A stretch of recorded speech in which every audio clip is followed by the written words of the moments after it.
The desert sun blazed mercilessly overhead as Sergeant Thomas Mitchell adjusted his dusty blue uniform and squinted across the endless expanse of sand and sagebrush. The year was 1873, and the Arizona Territory remained a harsh and unforgiving land where civilization met the wild frontier in violent clashes that left scars on both the earth and the souls of those who witnessed them. Thomas had been stationed at Fort Apache for nearly 2 years, long enough to understand that the conflict between the United States Army and the Apache tribes was far more complex than the simple narratives of good versus evil that circulated back east. He had seen atrocities committed by both sides, witnessed the destruction of entire villages, and watched as families were torn apart by a war that seemed to have no clear purpose beyond the relentless march of what politicians called progress. On this particular morning, Thomas rode alone across the rocky terrain, officially on patrol, but secretly questioning every aspect of his mission in this desolate place. His horse, a sturdy bay mare named Duchess, picked her way carefully between the scattered boulders and thorny mesquite bushes that dotted the landscape like nature's own fortifications. The mission of San Miguel sat nestled in a small valley about 15 miles southwest of the fort, a humble collection of adobe buildings surrounding a simple wooden cross that reached toward the cloudless sky like a desperate prayer. Father Rodriguez, a gentle Spanish priest with kind eyes and weathered hands, had established the mission 3 years earlier with the noble intention of bringing peace and Christianity to the Apache people who lived in the surrounding mountains and canyons. As Thomas approached the mission, he immediately sensed that something was terribly wrong. No smoke rose from the cooking fires that should have been preparing the morning meal. No children played in the dusty courtyard where he had seen Apache youngsters learning to read from Father Rodriguez just weeks before. The very air seemed heavy with a stillness that spoke of violence and death. He dismounted near the mission's main building and drew his Colt revolver, though he already suspected that whatever had happened here was long finished. The wooden door hung askew on its hinges, and dark stains that could only be blood marked the threshold like some grim welcome mat for visitors who would never again need to knock. Inside the mission's main hall, Thomas discovered a scene that would haunt his dreams for years to come. Father Rodriguez lay sprawled before the simple wooden altar, his brown robe soaked with blood that had long since dried to a rusty brown. Around him, scattered like broken dolls, were the bodies of Apache men, women, and children who had sought sanctuary in this holy place only to find death instead. The attackers had shown no mercy. Thomas could tell from the evidence left behind that this had not been a quick raid or a battle fought in the heat of passion. Someone had taken time to be thorough, to ensure that no witness survived to tell the tale of what had transpired within these adobe walls. 17 bodies in total, each representing a life cut short by hatred and violence. As he knelt beside Father Rodriguez's body, Thomas noticed something that made his blood run cold. Carved roughly into the wooden altar were the initials HR, followed by the words, "No Apache Lovers." He recognized those initials immediately. Harold Rawlings was a local rancher whose hatred for the Apache people was legendary throughout the territory. A faint sound from the back of the mission interrupted Thomas's grim investigation. It was barely audible, perhaps nothing more than the wind moving through the damaged building, but something about it made him pause and listen more carefully. There it was again, a soft whimpering that seemed to come from the mission's small storage room. With his revolver ready, Thomas moved cautiously toward the sound. The storage room door was closed, but not locked, and when he pushed it open, he discovered something that surprised him more than all the carnage he had already witnessed. Huddled in the corner, partially hidden behind sacks of grain, was a young Apache woman. She appeared to be in her early 20s, with long black hair that fell like a dark waterfall around shoulders that shook with barely controlled terror. Her traditional Apache dress was torn and stained with blood, though Thomas couldn't immediately tell if it was her own or that of the victims in the main hall. her dark eyes, wide with fear and shock, fixed on his face with an intensity that seemed to look straight through to his soul. For a long moment neither of them moved. The woman spoke first, her voice barely above a whisper, and her English heavily accented but clearly understandable. "Please," she said, "no hurt, Ayana. Ayana hide when bad men come. Ayana see everything, but could not help anyone." Thomas slowly lowered his weapon and took a careful step closer. "My name is Thomas," he said gently. "I'm a soldier from Fort Apache. Are you injured?" Ayana shook her head slightly, then seemed to reconsider. She pulled aside a portion of her torn dress to reveal a nasty gash on her left arm, probably from a knife or broken glass. The wound was still bleeding, and Thomas could see that it needed immediate attention. "How long have you been hiding here?" Thomas asked, as he knelt down to examine her injury more closely. "Since sun high yesterday," Ayana replied, pointing toward the small window that allowed a shaft of sunlight to illuminate the storage room. "Bad men come in morning, kill Father Rodriguez first, then others. Ayana run here, hide behind grain sacks." Thomas felt a surge of admiration for this young woman's courage and intelligence. To remain hidden and silent for nearly 24 hours while surrounded by the evidence of such brutality required remarkable strength of will. "Who were these bad men?" Thomas asked, though he suspected he already knew the answer. Ayana's expression darkened with remembered fear and anger. "White men with big hats and guns, leader very tall, yellow hair, scar on face like this." She traced a line from her left temple down to her jaw, describing Harold Rawlings with unmistakable accuracy. "How many were there?" "6, maybe 7. Hard to count from hiding place. They come like thunder, shoot and cut everyone. Take nothing, just kill and break things. Leaders say Apache people are animals that must die." Thomas felt his own anger beginning to build as Ayana's account confirmed his worst suspicions about what had happened at the mission. This had not been an Apache raid gone wrong or a misunderstanding between cultures. This had been cold-blooded murder committed by men who claimed to represent civilization and Christian values. "We need to get you out of here," Thomas said, reaching out to help Ayana to her feet. "That wound needs proper treatment, and this place isn't safe." Ayana hesitated, her eyes searching Thomas's face, as if trying to determine whether she could trust this white soldier who spoke with kindness rather than hatred. "Where you take Ayana? To fort with other soldiers." Thomas paused, realizing that he faced a difficult decision. Military protocol demanded that he bring any Apache survivor back to Fort Apache for questioning and detention. But he also knew that Ayana was likely the only witness to a massacre that implicated one of the territory's most influential ranchers. "I'll take you somewhere safe," Thomas finally said, making a decision that he knew would change both their lives forever. "But first, we need to tend to that wound and get you some food and water." Thomas helped Ayana out of the storage room and back into the main hall, where the sight of the bodies caused her to stop suddenly and begin to weep. These were not just random victims to her. They were friends, family members, people she had known and cared about. "They come here to learn," Ayana said through her tears. "Father Rodriguez teach reading, writing, white man's language. My people think maybe if we learn white man's ways, there be no more fighting, no more killing, but white men want peace. They want all Apache people dead." Thomas carefully gathered some undamaged supplies from the mission's pantry and began to clean and dress Ayana's wound. "This will hurt," he warned her, as he poured water over the gash to clean away dried blood and dirt. Ayana gritted her teeth, but made no sound as Thomas worked, displaying the kind of stoic endurance that Apache people were famous for throughout the frontier. "You have healing hands," Ayana observed as Thomas finished his work, "like Father Rodriguez.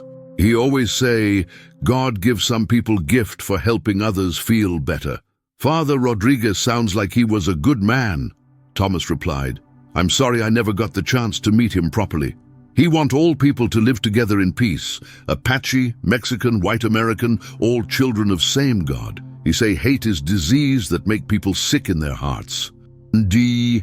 As they prepared to leave the mission, Thomas helped Ayana gather what few personal belongings she could find among the ruins, including a small wooden cross that had belonged to Father Rodriguez and a book of Psalms that had somehow survived the raiders' destructive fury. "There's a place I know," Thomas said as they mounted Duchess together. "About a day's ride from here, up in the mountains. There's an old cabin that used to belong to a trapper named Murphy. You could stay there while we figure out what to do next. You would help Apache woman. Your soldiers not like that. Your people not like that." Thomas looked around at the carnage that surrounded them, at the evidence of hatred and violence that had destroyed so many innocent lives. "My people did this," he said quietly, "or at least some of them did. I can't undo what happened here, but I can try to make sure that at least one person survived to remember these good people and tell their story." The journey to Murphy's cabin took them through rugged mountain terrain that was both beautiful and dangerous. As they rode through the gathering darkness, Ayana began to tell Thomas about her life before the massacre. She was the daughter of a respected Apache chief named Standing Bear, who had tried to find peaceful solutions to the conflicts with white settlers and soldiers. "Father say if Apache people learn white man's ways, maybe we find path to peace," Ayana explained as they made their way up a narrow mountain trail. "He send me to mission to learn reading and writing. Father Rodriguez teach me many things about white man's God and white man's books." Murphy's cabin sat in a small clearing beside a stream, surrounded by towering pine trees that would help conceal any smoke from cooking fires.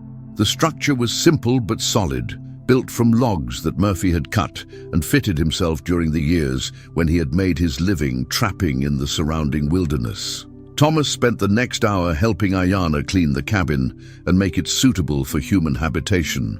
As they worked together, he found himself increasingly impressed by Ayana's practical skills and resilience. There was clearly much more to this young Apache woman than he had initially realized. "You are kind man, Soldier Thomas," Ayana said, as they shared a simple meal by the light of an oil lamp. "But helping Apache woman could bring you much trouble with your chief soldiers." "There are different kinds of trouble," Thomas replied. "I've seen what happens when good people do nothing to stop evil. Sometimes a man has to choose between following orders and following his conscience. And you choose conscience over orders. This time, yes. Maybe I'm making a mistake, but I don't think I could live with myself if I just walked away and let Harold Rawlings get away with murdering all those innocent people." Ayana's eyes widened slightly at the mention of Rawlings's name. "You know the man who led killers?" "I know him," Thomas said grimly. "Harold Rawlings owns one of the largest ranches in the territory, and he has powerful friends in the territorial government. He not take matters in own hands for first time," Ayana said quietly. "My people know of this man for many seasons. He and his men attack Apache camps before, kill women and children, take scalps for bounty money." This information hit Thomas like a physical blow. If Ayana was right, then Harold Rawlings was not just a grief-stricken rancher who had lost his family to Apache raids. He was a systematic murderer who had been operating with impunity throughout the territory. The conversation continued late into the evening, with Ayana sharing details about Apache culture and the complex web of conflicts that existed in the region. Thomas found himself fascinated by her knowledge and perspective, which differed dramatically from the information he had received during his military briefings. "I need to go back to the fort tomorrow," Thomas told Ayana as he prepared to leave the cabin.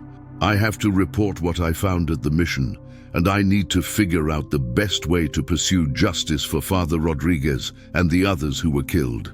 "You will tell about Ayana?" she asked with obvious concern.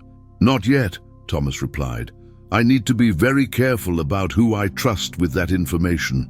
When Thomas returned to Fort Apache, he reported the massacre to his commanding officer, Colonel William Henderson, carefully omitting any mention of Ayana's survival. The colonel was clearly disturbed by the news, but also concerned about the political implications of investigating such a crime. "I want you to conduct a discreet investigation, Sergeant," Henderson said finally. "But be very careful about making accusations without solid evidence."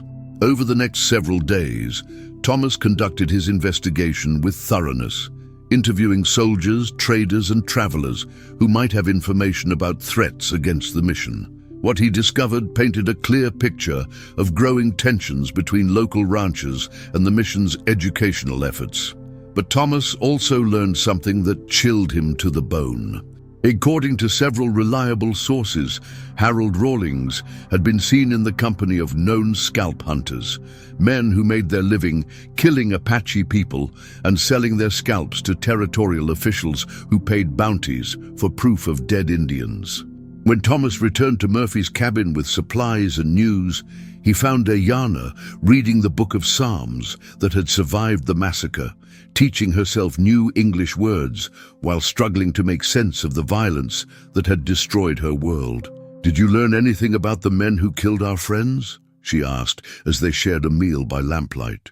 Thomas told her everything he had discovered during his investigation, watching her face grow increasingly grave as he described the connections between Harold Rawlings, the scalp hunters, and what appeared to be a systematic campaign of extermination directed against Apache people throughout the territory.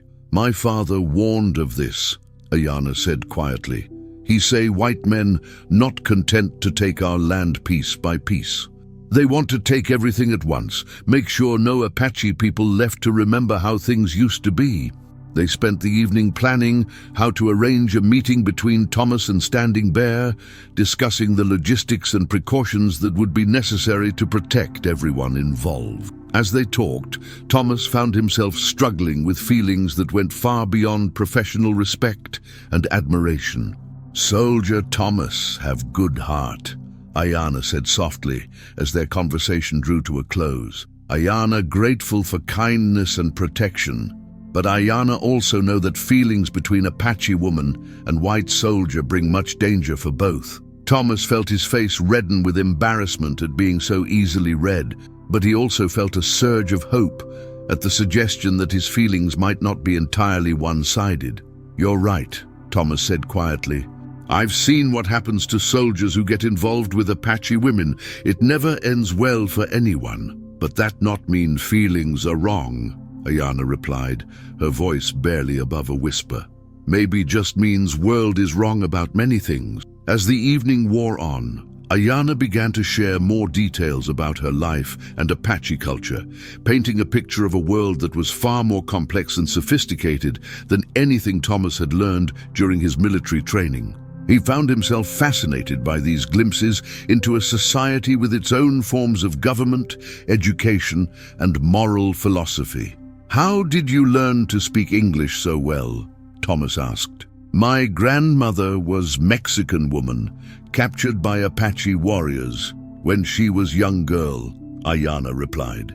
"She teach me Spanish first, then when traders come to our village, I learn English from them. Father Rodriguez helped me learn to read and write in both languages." As Thomas prepared to leave the cabin and return to Fort Apache, he and Ayana made plans for their next meeting and discussed strategies for arranging a conference with her father. Such a meeting would be extremely dangerous for all involved, but it might provide the key to building a case against Rawlings. "Be very careful, Soldier Thomas," Ayana said as she walked with him to where Duchess was waiting. "Men like Harold Rawlings have many eyes and ears. If they learn you help Apache woman, they will try to kill you just like they killed Father Rodriguez." When Thomas returned to Fort Apache, he discovered that Colonel Henderson had received troubling news. A delegation of ranchers and businessmen, led by Harold Rawlings himself, was scheduled to meet with military officials to discuss the Apache problem and propose solutions for ensuring the safety of white settlers. Rawlings claims to have information about Apache war plans, Colonel Henderson explained. He says his sources indicate that several tribes are planning coordinated attacks against ranches and settlements before winter sets in. Thomas realized that Rawlings was planning to use the meeting to justify military action against Apache settlements, possibly including the area where Standing Bear and his people were living. He knew that he was running out of time to expose Rawlings and prevent a larger tragedy. Thomas requested a week's leave and set out for Murphy's cabin, carrying civilian clothes to disguise his military identity.